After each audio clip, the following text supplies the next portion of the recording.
Hey guys, welcome to the RHS Film Club's new segment, Film Talks, where we meet people who are involved with Hollywood and the indie film circuit, get to know about their journey, and how they approach their craft. Hope you enjoy. Please like, share, and subscribe.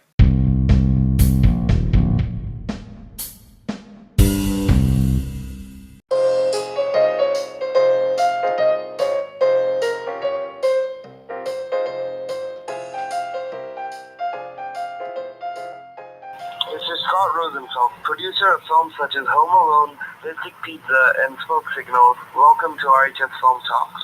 Please describe your profession in one line. My profession in one line. I'm a film producer, writer, and director.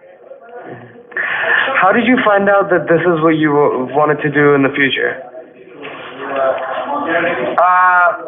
My freshman year of college, I was studying journalism, and I liked it because I'd been writing articles for newspapers and school newspapers and other things when I was in high school. But I just kind of got, my freshman year of college, I got bitten by the bug of really, enjoying the possibility of making movies, having never really thought about it before. And since I watched a lot of movies and enjoyed movies, and I discovered NYU Film School, which, there weren't as many back then, and I transferred from Boston University and fell in love with filmmaking the way they taught it, and, I just fell in love with it almost instantly. Thank you very much. What specifically about your job appeals to you in this day and age? I get to travel.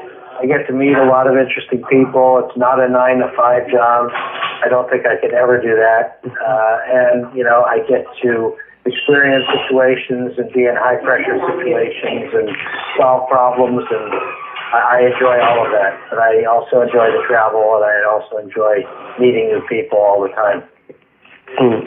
As a kid, before you even thought of your current job, what would you have wanted to do? Most likely play professional baseball. What are some of the finer things to be taken into consideration in this line? What does one have to be careful of? In terms of what I do? Yes, sir. Well, you always have to be, figure out people all the time, understand people and their motivations. You have to deal with large amounts of money, which is never easy to do, and people's egos, and the business is filled with ego, and actors and directors, and, those are the biggest things to deal with. What's your take on eliminating competition to get a certain degree of success? Well, I don't think you ever really do eliminate competition in my business. You work and you stay, as a lot of athletes say, you stay within yourself and you play your own game and you work hard to be the best that you can be, and you'll elevate yourself, and it's not really about, having to edge people out, or, I've just learned if I woke up before everybody else and went to bed after everybody else and worked harder than everybody else, I'd probably get ahead, and I'm not really that concerned about competing. People that feel they have to compete are probably a little bit more upset and angry all the time, and I don't think that's really good for yourself. Having tasted significant success with movies such as Mystic Pizza, Home Alone, and Teen Wolf, success comes with a certain amount of stress. How many times have there been times when you felt fed up with your job, or some certain things that frustrate you? Yeah, absolutely. There's a tremendous amount of frustration, and almost every day I think about, it'd be great to do something else, because, you wait a lot in the film business. You wait for funding, you wait for projects to come together, you wait for people to be available. There's a lot of waiting, and it takes a project many years to get going. So there's a great deal of frustration in waiting and getting things, off the ground. And I think that's probably my biggest frustration. What was your first entry-level job in the field of cinema? Production assistant, as a gopher, basically working on a set and doing, helping anybody do anything, getting people coffee, sweeping the floor, taking notes, doing anything I could do to be on the set and be involved in the shooting of the film. Mm-hmm. In the business of cinema, we meet many different kinds of people. What is your take on how many different kinds of people we meet, and what kinds of people are they, and are there any friendships in your line of work, or does it not go beyond professional relationships? I meet all kinds of people, literally from all over the world. All colors, all sizes, and I've made friendships with people I've worked with in all over the world, in China and India and everywhere, just everywhere that I've been. Some of them, the majority of them stay professional because part of being a producer, you're everybody's boss, so it's not always easy to be friends with everybody, and also people don't always want to be friends with you. They don't want to be looked at to be, sucking up to the producer, as it were. So sometimes, you set yourself apart a little bit as a producer, where if you legitimately find somebody you work with who you think you could be friends with, maybe you develop that friendship after the movie, and maybe you work together again, and maybe you won't. But it's not instant, and I have to keep a little separation because I am the boss. Mm-hmm. Where did you see yourself 10 to 20 years ago before today? I probably would have thought of myself directing more 10 to 20 years ago than I have been. I would have liked to have gotten a little bit more into directing sooner. I'm starting to look at some of those things now, and I'm also writing now, which is something I love, and I started doing but got away from when I was very young and got into producing. But I'd say probably I would have envisioned, directing more and that's probably the big one. Mm-hmm. How would you describe the role of music in your films? Music, the score, and the songs used is extremely important. It's a very valuable and often underrated element of movies. They can carry movies and make a mediocre movie seem better. Music is very important in every movie that I've done. I've always picked very talented composers or found interesting songs to make an emotional feel, because music creates an emotional feel to a film and tells people what the movie's about, and allows you to have a way into a movie without you even realizing it.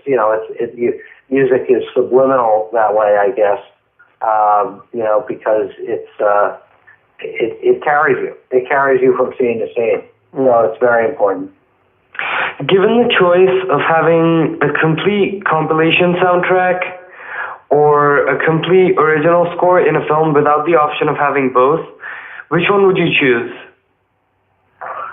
I think it really depends on the movie. I absolutely depends on the movie. I've tended to be more score-oriented, original score-oriented, because I just appreciate scores very much, and it's actually it's a different way of it's simpler in a way, because you hire one person and they do all the music under their control. The other way, you're licensing a great deal of music, and it's a lot more complicated, legally complicated and otherwise. But that's not the real reason. The real reason is every film is different. And if I had a film, with a director that I thought, this movie is of a certain time period or is about something in a certain way, and it seemed like it was better to have, songs, I would do it. But generally, I tend to do score. Okay. Speaking of original scores, how closely do you work with the arrangers and musicians and music producers, supervisors, or that latter on the scores on your films? And on that topic, how was your experience working with John Williams for Home Alone? Well, as a producer, you do work closely with the composer and the music supervisor, a little less so with the people under them. In other words, the arrangers and musicians are basically, working for the composer. So you might have some interaction on a scoring stage if they're doing, they're at the scoring stage, and at least acknowledge who they are. But really, a producer is talking to the composer or the music supervisor the majority of the time. John Williams was amazing. We never expected him to say yes to do the movie. We thought the movie was going to be too small for him, but he watched the rough cut of the film and he really liked it, and he agreed to do the movie, which was a giant, amazing thing for us.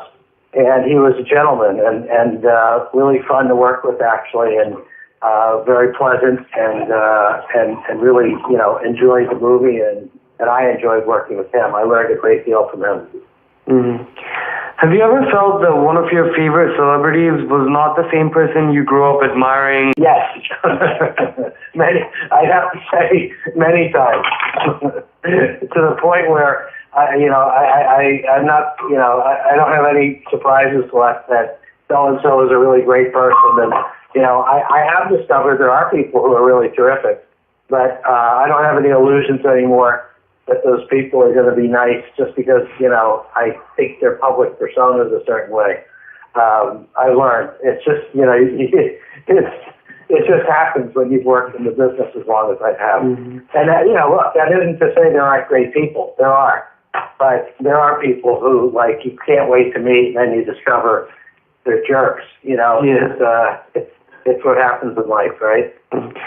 On that topic, has that ever happened the other way around, that a celebrity with a really crude public persona is actually a pretty nice person? Yeah, there has been. Somebody that I was really nervous about or had heard, some bad behavior, turned out to be actually very easy to work with. And you discover that maybe it's just, they're very nervous about their work or self-conscious, and they act out a little bit, and you find that, they're not as bad as everybody said they were, and maybe it was just a time in their life, or, you never know what it was that made them that way. So I tend to give people the benefit of the doubt, but yes, it has been in the reverse. Mm-hmm. In the film industry, we hear of a lot of godfathers, mentors, and supporters throughout your career. So have you ever had a mentor in any step of your career? Anybody guiding you, showing you the way? Yeah, I said now and then I have had that. A long time ago, I had somebody who was a producer. His name was Martin Giroux, and Marty had produced Breakfast at Tiffany's and The Pink Panther and Marlon Brando film The Fugitive Kind, all in the 50s and early 60s. And I worked with him late in his life, and I was just starting out producing, and he was an incredible mentor because he came from old Hollywood, and the Hollywood I was in, in the late 70s and early 80s was new Hollywood. A different attitude, a different approach, but Marty came from a world, of a little bit more class and a little bit more, being gentlemanly, and I learned a great deal from him. His name is Martin Giroux, Jurow. Mm-hmm. Yes, sir. I'm sorry, there's just a few more questions left. Sure. So, if you don't mind, please share with us some of the steps you took to get to your position and some of the do's and don'ts to have a successful career in your line of work. Well, the steps I took, there's no easy. The truth is, if you think it's easy or you think you can skip steps, you're wrong. There's a little bit of a tendency now for people to think they can go from, being on YouTube to being movie stars, but there's real work involved in everything we do. And I worked as a production assistant. I learned, I became an assistant director. I became a production manager. I looked around for a project I wanted to do as a producer. I moved into producing. And I just moved into each category and learned each time.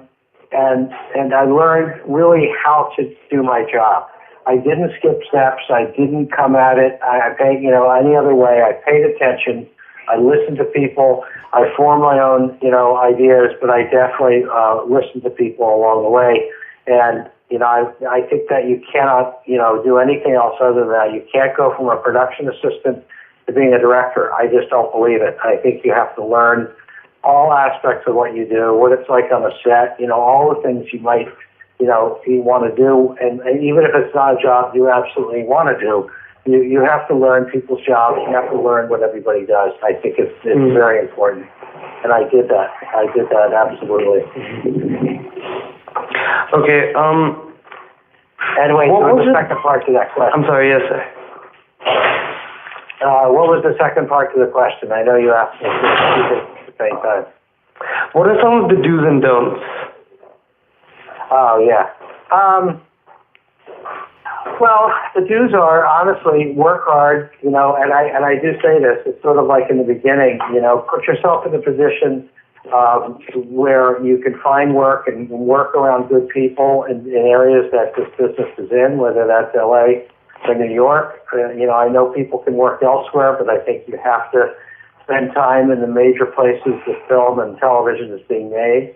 And, get there first and stay there until the end and work harder than everybody else. Ask people on a set, like, I know you're, what do you need? What do you need? When I was a production assistant, I'd always say, what do you need? What can I do to help you? And make it easier for you. The don'ts are, don't be a production assistant when you're young and think you're a director. Don't tell people, well, I'm a production assistant, but, I really want to direct the next thing I want to do is direct a movie. You have to, people, want you to do your job. They want you to do your job. They, afterwards, at the end of the day, if you're having a beer or a cup of coffee with somebody and they say, what do you want to do in this industry? You're sort of welcome to say, well, someday I'd like to direct. But you don't walk on a set and tell people you're a director, but right now I'm just a production assistant, because people won't take you seriously. Mm-hmm. Where do you see yourself in 10 years from now? Well, I'm older than probably you think, so I think I'd still like to be working, mostly writing, less producing, maybe a little directing, but I've been writing a lot and enjoying it, and I don't have to, travel quite as much. I have a young family myself. I have young kids. And I think I'd like to be known in 10 years for being a guy who was a really great producer, who later in life became a screenwriter and became a really great screenwriter. Yes, sir. And the last two, have you ever made a large sacrifice for a coworker? If so, was it worth it? A large sacrifice for a coworker? That's a good question. I have to think about that. I probably have, but I don't know if it was life-changing, but I have to think about that. Or any kind of sacrifice, for that matter. Well,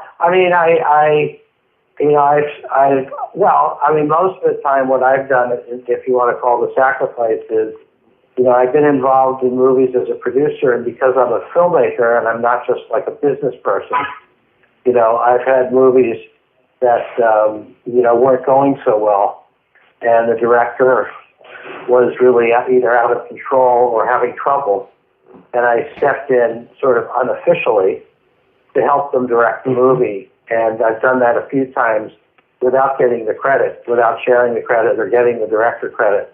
I just did it because somebody had to. So that's probably what I've done mostly, is had to be involved in different aspects. As a producer, I've either rewritten a script or I've stepped in and directed, and I haven't taken the credit for it just to make the movie better. So I've done that for sure. And finally, what is your motivation to go to work? Is it more passion or more compulsion? I think, it's hard because as the business changes and all of that, you want to keep up your passion for doing this, because I never really saw this as a job. I saw this as a way of life. It wasn't just like work, 9 to 5. So I do actually really have a passion for telling good stories. I really do, and I love that. But I'm also, now a creature of habit, like anybody is, that when, a movie happens or somebody calls me up and says, we want to hire you, I instantly jump into sort of producer mode. And it becomes like boom, boom, boom, this, So in a way, it's still probably 65% passion and 35%, compulsion. How do you think cinema has changed over the decades? And given a choice, which time period in Hollywood would you best like to work in? This can be any time period from 40s to 2018. Probably the 70s. For me, the golden age of what is now more independent cinema, which was studio films, Mean Streets, Five Easy Pieces, Midnight Cowboy, on and on and on and on. All those movies that were made in the 70s were actually made by studios. And no studio in any way, shape, or form would touch any of that today. So I think that's probably my favorite time period. And in regard to, what I see, independent film is very difficult now. The independent film has sort of been picked up by Amazon and Netflix, which is good. At the same time, to be able to do high-quality independent film of a decent budget, and I'm not talking about like $1 million or $500,000 or is very difficult and is very hard to get made. So there's it's just much, much harder to make high quality, medium-priced independent films. The world doesn't seem. I think people in the audience, of course, wouldn't care less, but people in Hollywood who control financing and structure and how distribution is handled, the model doesn't work as well for that kind of movie, and that's the kind of movie I like to make. Netflix and Amazon have really taken over the bulk of that. Television, of course, is much better than it was before. When I was coming into the business, the television that was going on back then, was a $6 million man and all kinds of crappy stuff. I think I've been pretty good at, if people always ask me when I teach or do seminars to predict things, and I've been pretty good about many things. Including what's going on today, actually, that, independent film was going to kind of disappear and studio film would turn into like Broadway where they're like giant movies, right? Like, Black Panther, et cetera, and Marvel taking over the cinema world. But I think if you told me that episodic television was going to be better quality than most movies, in terms of writing at least, I would have laughed. I would have just laughed out loud. But that's what's happened, and that's okay, too. There's nothing wrong with that. Thank you very much for your time, Mr. Scott Rosenfelt. It's been a pleasure talking to you. All right, same here. Thank you very much. Have a great day. All right. Okay, bye.